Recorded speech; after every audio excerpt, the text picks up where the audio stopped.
Hello, is Mr. Goldsmith available? Sup?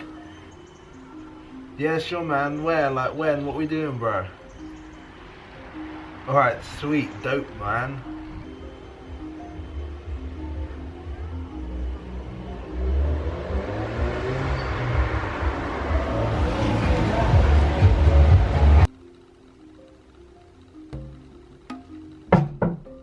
Feel free to come in.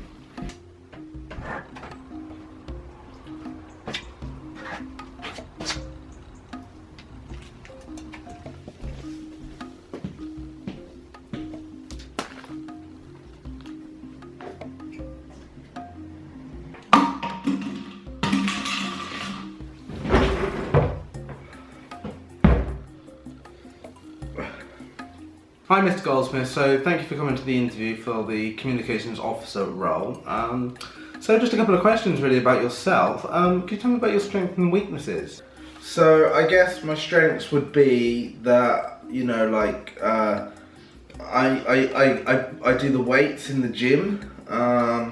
So I pick up, you know, the small one man, and it's tough, but you know, I get in there, like, I can see it's coming along, yeah. So weakness is can't lift the big one yet. So I've got your CV in front of me, and it says on it that you fed your dog a few years ago, some dog food. But would you like to elaborate on that? Yeah. So what it was is that, like, my mum was going out and stuff, and she said, "Harry, you need to feed the dog tonight." And like, I was like, you know, the last time I fed the dog, mum, like, I gave it, like, I think it was some digestive biscuits, and she told me off, right?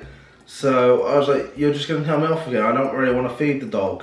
But you know, I manned up, and it was hard, but I did feed the dog, and I fed it the correct food, and my mum was well happy.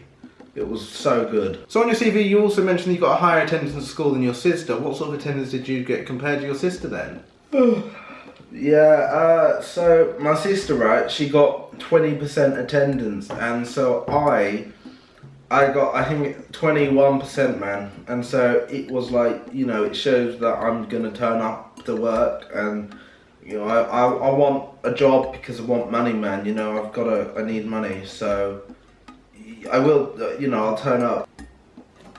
So I see that you put your core skills down as breathing. Do you want to be a comedian of sorts then, or? Well, you know, I think it's good to be able to breathe. And I guess it is quite a skill. And it's a core skill, because you know, I need to know if I can't breathe, you know, like, then I'm not gonna survive, and it's survival of the fittest, man. So like, you know, it's a pretty good skill to have. We could just go back to school for a second here. You attended Worcester School, as I can see here, from September 2007 to June 2012.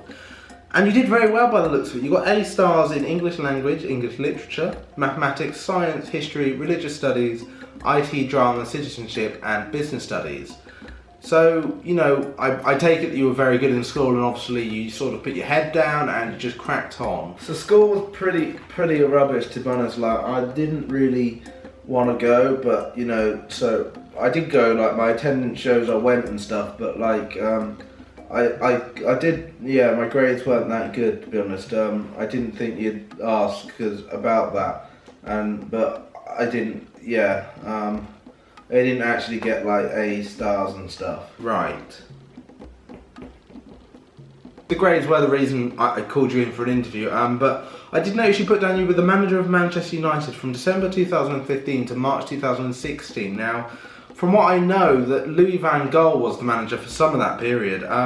So I'm just slightly confused as to why you've put yourself down as the manager of Manchester United. You've said you won many titles in that amount of time, which is very impressive.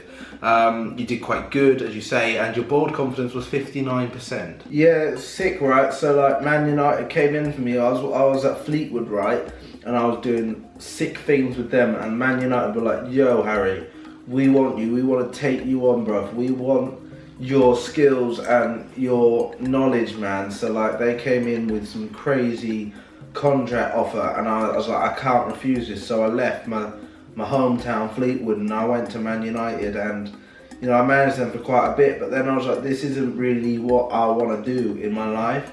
I want to be my own man, and I think, you know, if I get this job, I can get some more sweet money because you pay way more than that stupid Man United job, man, right? Like, because I didn't really get much for that. No, you don't really get anything because it's in a game. So it was in Football Manager, man. Like, so obviously I didn't actually have like a Man United job. Like, obviously, like, that'd be ridiculous, man. Like, I wouldn't leave that for the world. So I didn't actually get anything, you idiot. Right. So that was Football Manager you were referring to. Okay, I would also advise that you made that a bit clearer on your CV there, because it's a bit confusing, and it does give the impression that you're trying to lie on your CV, that, you know, you did something you didn't do. Call of Duty, what exactly is Call of Duty? Because you say that you've killed many enemies to stop them killing you, you've unlocked weapons and you've made them all pink. You know, do you want to elaborate? 360 no scopes and stuff, like, all over. That's probably, I would say, another core skill I have actually would be those sweet 360 no scopes, man. Like, you know, I can like defend my team and win game, man. You know, because you know, like, I'm pretty sweet, man. So you mentioned on here that you were a paperboy at the local shop and you delivered the papers to houses, but you've only put one date here, which was July 2015. So did that not work out? Were you fired? Did you leave, or was that just an error on your CV?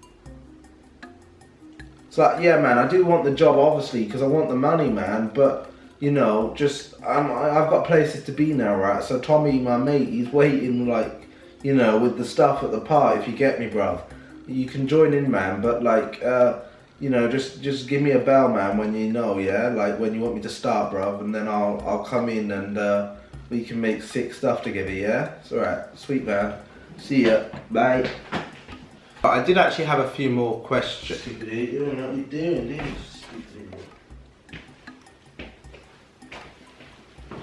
Yeah, hi Sally. Did we get any other applicants for the communications officer role? Harry Goldsmith was the only applicant we had. I do hope you guys enjoyed. Never turn up to an interview like that. Just like, if you've got an interview, obviously good luck for it, prep for it, which is something I rarely ever did for interviews, actually, now I think about it. So basically, just don't do anything in the video you just saw from Harry. Like, Zachary, yeah, great, he's the interviewer. If you turn up to an interview and you've got like the interviewer that's Harry, and somehow they've switched roles, then probably don't apply for the job anyway, or like just don't take it if you're offered it, because I can't imagine it'd be the best place to work. I guess, I don't know, perhaps it would. I don't really know what I'm going on about, I'm rambling. You probably clicked away. If you're still here, like that button, subscribe to that button, click the subscribe button, you know what to do, and other than that, I'll see you next time.